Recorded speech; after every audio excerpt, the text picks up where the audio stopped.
चतुर्थ अध्याय में सदा बढ़े चलो। इस चैप्टर में बताया गया है कि अपने आत्मविश्वास पर कैसे ध्यान दें। स्वामी जी कहते हैं, तुम तो ईश्वर की संतान हो, अमर आनंद के भागी हो, पवित्र और पूर्ण आत्मा हो। अतएव तुम कैसे अपने को जबरदस्ती दुर्बल कहते हो। उठो, साहसी बनो, वीर्यवान हो, सब उत्तरदायित्व अपने कंधे पर लो। याद रखो कि तुम स्वयं अपने भाग्य के निर्माता हो।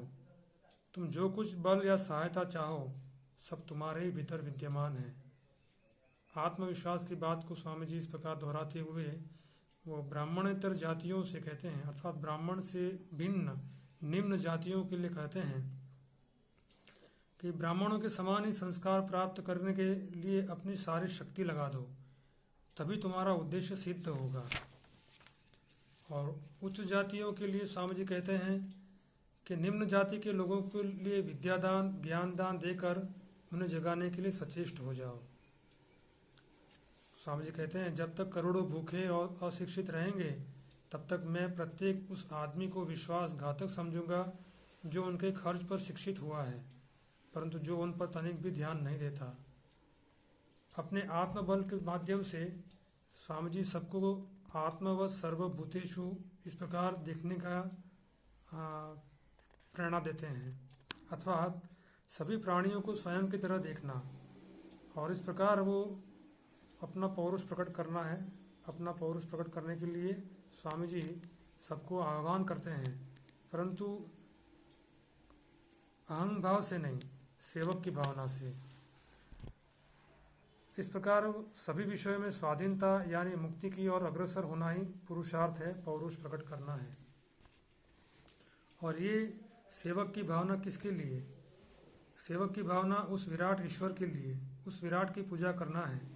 जो विराट कैसा है, तो वो हमारा ही देश एक विराट है, और उसका सर्वत्र उसके हाथ है, सर्वत्र उसके पैर है, सर्वत्र उसके कान है। और स्वामी जी ने बताया कि सबके भीतर सभी जीव में वे परमात्मा अधिष्ठित है। इसके अतिरिक्त ईश्वर कुछ भी नहीं है। जो जीवों पर दया करता है वही ईश्वर की सेवा करता है। इसलिए दरिद्र देवो भव, मूर्ख देवो भव, इस प्रकार मान करके सबकी सेवा करने के लिए स्वामी जी आह्वान करते हैं। स्वामी जी इसके बाद अपने इस कार्य में प्रेरणादायी कुछ वाक्य बताते हैं, जैसे कि मनुष्य, केवल मनुष्य भर चाहिए, बाकी सब कुछ अपने आप हो जाएगा। वीर्यवान, तेजस्वी, श्रद्धा संपन्न और दृढ़ विश्वासी निष्कपट युवकों की हैं। स्वामी जी कहते हैं, उठो उठो, संसार दुख से जल रहा है, क्या तुम सो सकते हो? हमेशा बढ़ते चलो, मरते दम तक गरीबों और पद दलितों के लिए सहानुभूति, यही हमारा आदर्श वाक्य है, और इसके लिए ईश्वर से प्रार्थना करनी चाहिए। गांव गांव तथा घर घर में जाकर लोकहित एवं ऐसे कार्यों में आत्मनियोग करो जिससे कि जगत का कल्याण हो सके।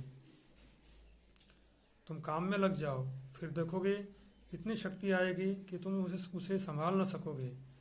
दूसरों के लिए रति भर भी कार्य करने से भीतर की शक्ति जाग उठती है। दूसरों के लिए रति भर सोचने से धीरे धीरे हृदय में सिंह का सा बल आ जाता है।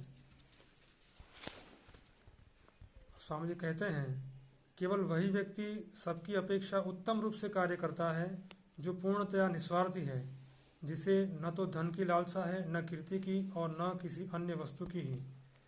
और मनुष्य जब ऐसा करने में समर्थ हो जाएगा तो वह भी एक दिन बुद्ध बन जाएगा। स्वामी जी आगे बढ़ते हुए कहते हैं कि सदैव आगे बढ़ते रहना चाहिए अपने इस लोक कल्याण कार्य रूपी, परंतु ईश्वर पर आस्था रख करके ही करना है। सबके प्रति वो प्रेम ही इसका आधार है, और वो प्रेम का आधार है सबके प्रति दिव्य दृष्टि। प्रेम ही मैदान जीतेगा। क्या तुम अपने भाई मनुष्य जाति को प्यार करते हो? ईश्वर को कहाँ ढूंढने चले? ये सब गरीब, दुखी, दुर्बल मनुष्य क्या ईश्वर नहीं है? इन्हीं की पूजा पहले क्यों नहीं करते? गंगा तट पर कुआं खोदने क्यों जाते हो? प्रेम की असाध्य साधिनी शक्ति पर विश्वास करो, अर्थात सबके भीतर विद्यमान उस ईश्वर से प्रेम करके उसकी सेवा करना के लिए स्वामी जी इस प्रकार से आह्वान करते हैं। केवल ईश्वर पूजा के भाव से सेवा करो। स्वामी जी कहते हैं दरिद्र व्यक्तियों में हमको भगवान को देखना चाहिए, अपनी ही मुक्ति के लिए उनके निकट जाकर हमें उनकी पूजा करनी चाहिए। ये स्वामी जी का प्रसिद्ध वाक्य है। इसके लिए स्वामी जी प्रेरणा देते हैं कि अपने को भूल जाओ, आस्तिक हो या नास्तिक, प्रत्येक के लिए इस ईश्वर के प्रति प्रेम करने के लिए, ईश्वर की सेवा करने के लिए, इस विराट ईश्वर की सेवा के लिए यही ये प्रथम पाठ है।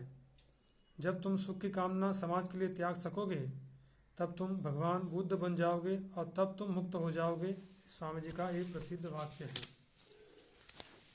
स्वामी जी कहते हैं कि बड़े कार्य करने के लिए 3 बातों की आवश्यकता रहती है।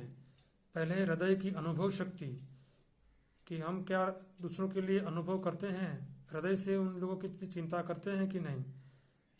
दूसरी है कि दूसरों के लिए क्या कोई यथार्थ कर्तव्य पथ निश्चित किया है या नहीं।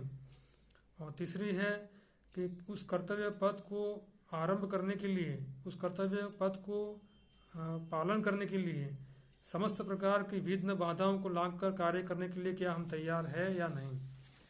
स्वामी जी कहते हैं कि आगे बढ़ो, हमें अनंत शक्ति, अनंत उत्साह, अनंत साहस तथा अनंत धैर्य चाहिए, तभी महान कार्य संपन्न होगा। स्वामी जी इसी प्रकार से प्रेरणा देकर के आगे बढ़ने के लिए हमें प्रोत्साहित कर रहे हैं।